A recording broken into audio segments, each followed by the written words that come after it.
Hello everyone, welcome to Edugram Academy. Myself Monu Malhotra. पिछले class में मैंने पढ़े थे इलेक्ट्रोकेमिस्ट्री, वैद्युत रसायन के बारे में बताए थे। फिर आज उसी का पार्ट 2, दूसरा पार्ट आज पढ़ेंगे। उसी में सबसे पहले बताए थे पिछले क्लास में वैद्युत अपघटन क्या है, उसके बाद वैद्युत रसायन क्या है। आज पढ़ेंगे फेराडे। फेराडे में भी हम लोग जान चुके थे फर्स्ट लॉ कि W बराबर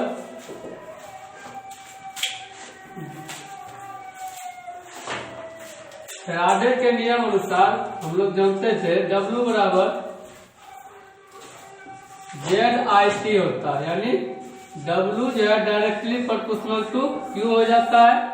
यानी W क्या है, यहाँ पे पदार्थ की मात्रा है, कोई भी सॉल्यूशन की क्या है, मात्रा है। ओके, और Q क्या है, यहाँ पे चार्ज है। Q क्या है, चार्ज, जिसको कि हम लोग आवेश बोलते हैं। किस नाम से जानते हैं, आवेश के नाम से जानते हैं। उसके बाद अब यहाँ पे Q बराबर हम लोग इलेक्ट्रिसिटी में पढ़े होंगे, Q बराबर क्या होता है, IT। Q बराबर क्या होता है, IT।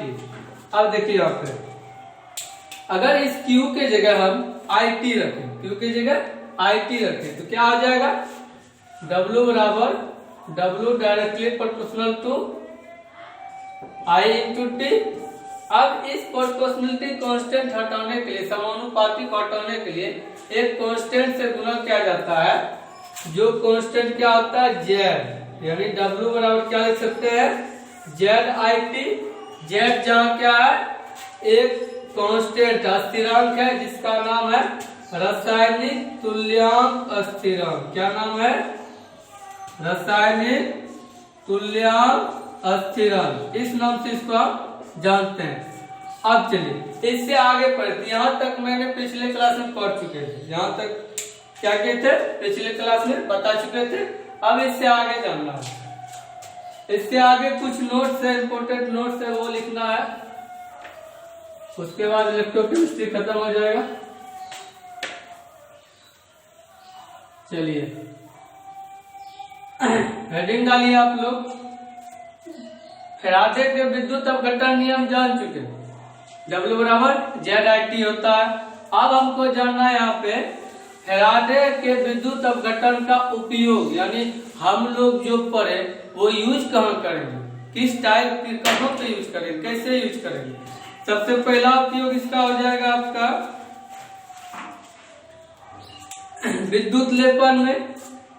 लिखिए यहाँ पे विद्युत, हेडिंग डाल दीजिए, नया हेडिंग, विद्युत अपघटन के उपयोग।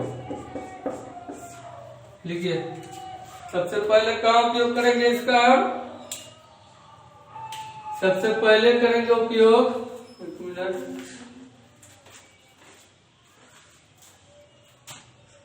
एक नंबर में लिखिए विद्युत लेपन में उपयोग करते हैं इसका, विद्युत लेपन में।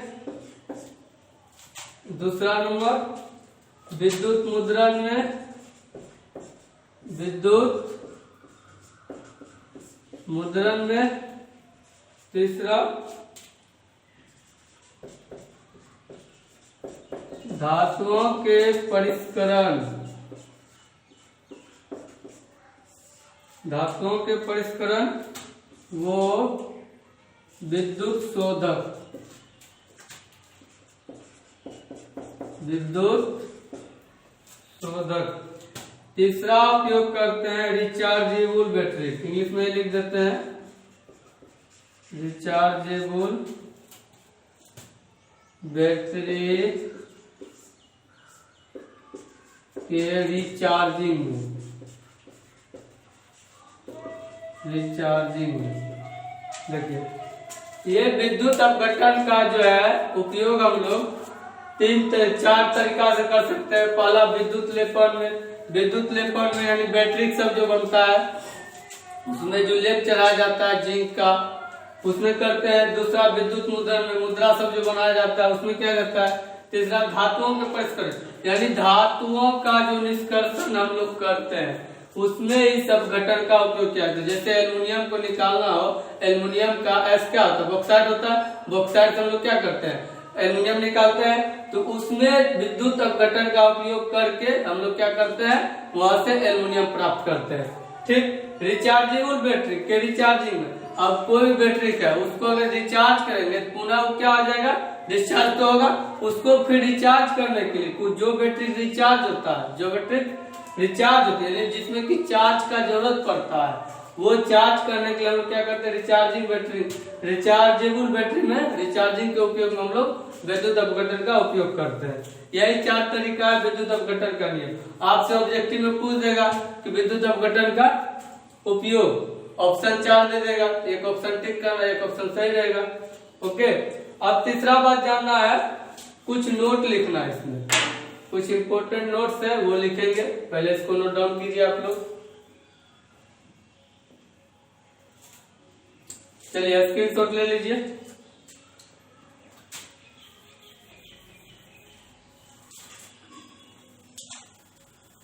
अब नोट लिखिए, इसमें क्या क्या नोट है वो लिखा हुआ है। पहला नोट लिखिए,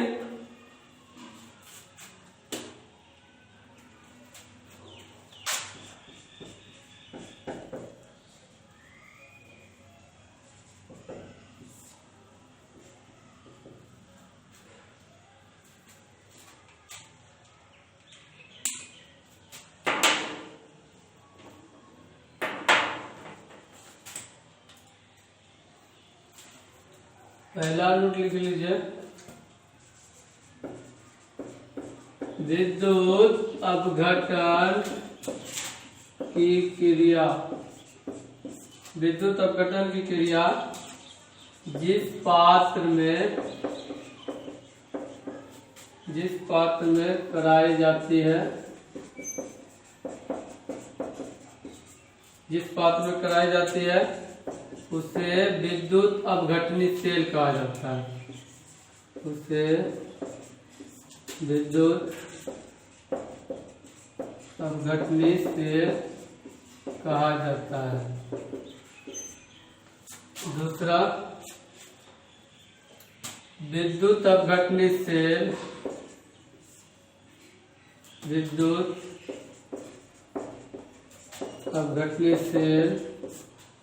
रासायनिक विद्युत ऊर्जा से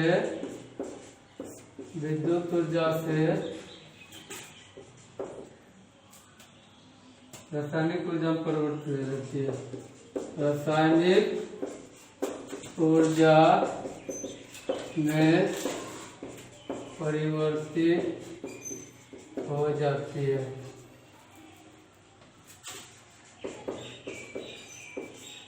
ओके, तीसरा नोट है,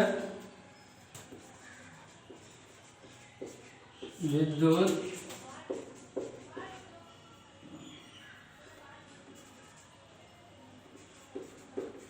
अपघटन हेतु प्रयुक्त इलेक्ट्रोड।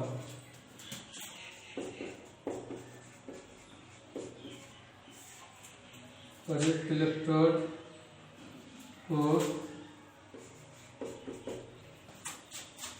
एनोड और कैथोड कहा जाता है। चलिए ये 4 नोट पहले नोट डाउन कीजिए, समझ लेते हैं इसको, उसके बाद लिखिएगा। सबसे पहला कह रहा है कि विद्युत अपघटन, क्या कह रहा है, विद्युत अपघटन की क्रिया जिस पात्र में, जिस बर्तन में कराई जाती हो उसको हम लोग क्या बोलते हैं, विद्युत अपघटनी सेल। विद्युत अपघटन, अभी तक तो हम लोग विद्युत अपघटन ही पढ़ रहे हैं। राडेज का फर्स्ट नियम देखे विद्युत अपघटन के द्वारा, उसके बाद उसका उपयोग देखे। अब तीसरा बात में नोट में यह कह रहा है कि नोट में पहला कह रहा है विद्युत अपघटन की क्रिया जिस पात्र में, जिस बर्तन में, पात्र में क्या हो गया, बर्तन, जिस पात्र में कराई जाती है वो क्या कहलाती है, मेरा विद्युत अपघटन सेल कहलाती है। अब दूसरा बात है यहाँ पे, विद्युत अपघटनी सेल में, विद्युत अपघटनी सेल में विद्युत ऊर्जा जो है किसमें चेंज हो जाता है, विद्युत ऊर्जा और रासायनिक ऊर्जा में परिवर्तित हो जाती है। किसमें परिवर्तित हो जाती है, विद्युत ऊर्जा रासायनिक ऊर्जा में परिवर्तित हो जाती है। और तीसरा बात जानना है इसमें कि विद्युत अपघटन में जो इलेक्ट्रोड का प्रयोग किया जाता है, जो इलेक्ट्रोड का प्रयोग किया जाता है, वो इलेक्ट्रोड मेरा क्या हो जाता है, एनोड और कैथोड कहा जाता है। क्या कहा जाता है, एनोड और कैथोड कहा जाता है। ये आप इलेक्ट्रोड के बारे में चर्चा हम इससे पहले भी कर चुके हैं पिछले क्लास में। इलेक्ट्रोड क्या चीज है, इलेक्ट्रोड दो पार्ट में रहता है, एनोड और कैथोड के रूप में। अब चौथा नोट लिखिए, स्क्रीनशॉट लीजिए। चलिए अब जो है जानना है, तीसरा हो गया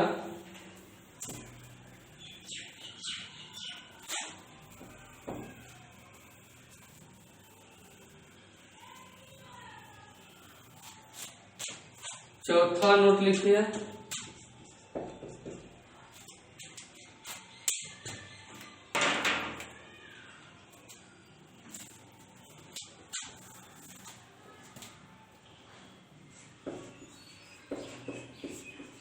ये सब नोट कहाँ से आया, उसी जगह से आया, थ्योरी से ही आया। वहां पे बोले थे, यहाँ पे लिखा है ऋण इलेक्ट्रोड पर धन आयन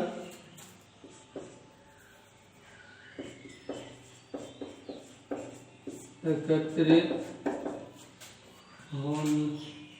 होने से अपचयन तथा धन इलेक्ट्रोड पर ऋण आयन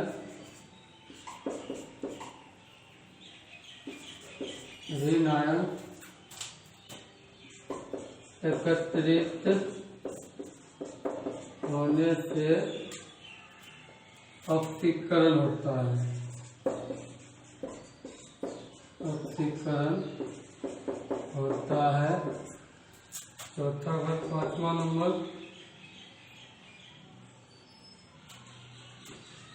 रासायनिक ऊर्जा को विद्युत ऊर्जा, रासायनिक ऊर्जा को विद्युत ऊर्जा में परिवर्तित करने वाला सेल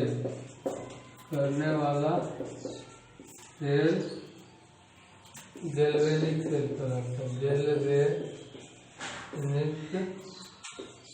सेल कहलाता है। चलिए ये 5 नोट था। चौथा नोट कर रहा है कि ऋण इलेक्ट्रोड पर धन आया, ऋण इलेक्ट्रोड पे धन आया, अगर एकत्रित होता तो उसको हम लोग क्या बोलेंगे, अपचयन की क्रिया। क्या बोलेंगे, अपचयन की क्रिया।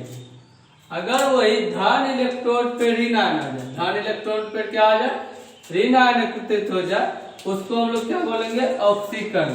अब देखिए अपचयन और ऑक्सीकरण, ये आप लोग रासायनिक अभिक्रिया एक चैप्टर होता है, उसमें जाके अच्छा से पढ़िएगा। ऑक्सीकरण क्या है, अपचयन क्या है, जिसको हम लोग हिंदी इंग्लिश में उस नाम से जानते हैं। किस नाम से जानते हैं, ऑक्सीडेशन और रिडक्शन के नाम से। किसके नाम से, ऑक्सीडेशन और रिडक्शन के नाम से। पांचवा नोट है कि रासायनिक ऊर्जा को विद्युत ऊर्जा में परिवर्तित करने वाला सेल। रासायनिक ऊर्जा को अगर विद्युत ऊर्जा में परिवर्तित करते हैं तो वो कहलाता है गैल्वेनिक सेल। कौन सा सेल कहलाता है, गैल्वेनिक सेल। विद्युत अपघटन में क्या था, विद्युत ऊर्जा को किसने चेंज करता था, रासायनिक ऊर्जा में। और यहाँ क्या करा कि रासायनिक ऊर्जा अगर विद्युत ऊर्जा में परिवर्तित हो जाए, रासायनिक ऊर्जा किसमें परिवर्तित हो जाए, विद्युत ऊर्जा में परिवर्तित हो जाए, वो जो सेल करवाता वो सेल क्या कहलाता है मेरा, गैल्वेनिक सेल। कौन सा सेल, गैल्वेनिक सेल। ओके, आज इलेक्ट्रोकेमिस्ट्री यहीं पे खत्म करते हैं। इलेक्ट्रोकेमिस्ट्री का चैप्टर आज इन हो गया। और एक इम्पोर्टेंट नोट सुन लीजिए, ये पॉलिटेक्निक का क्रैश कोर्स है जिसमें कि हम लोग पूरा कोर्स पढ़ा चुके हैं। और पूरा कोर्स आप लोग को ये प्ले स्टोर में जाइएगा और प्ले स्टोर में जो है वहां पे एजुग्राम एकेडमी के नाम से एप्लीकेशन है। एजुग्राम एकेडमी के नाम से एप्लीकेशन है, वहां पे जाके सर्च कीजिएगा, आ जाएगा, उसको डाउनलोड कर लीजिएगा। डाउनलोड के बाद साइन अप कर लीजिए। साइन अप के बाद मेरा ये पॉलिटेक्निक का क्रैश कोर्स का फुल कोर्स आपको मिल जाएगा, सारा फैकल्टी का लेक्चर मिल जाएगा और वहां से आप फुल कोर्स पढ़ सकते हैं, वहां से पढ़िए। Thank you all of you. आज का क्लास यही एंड करते हैं।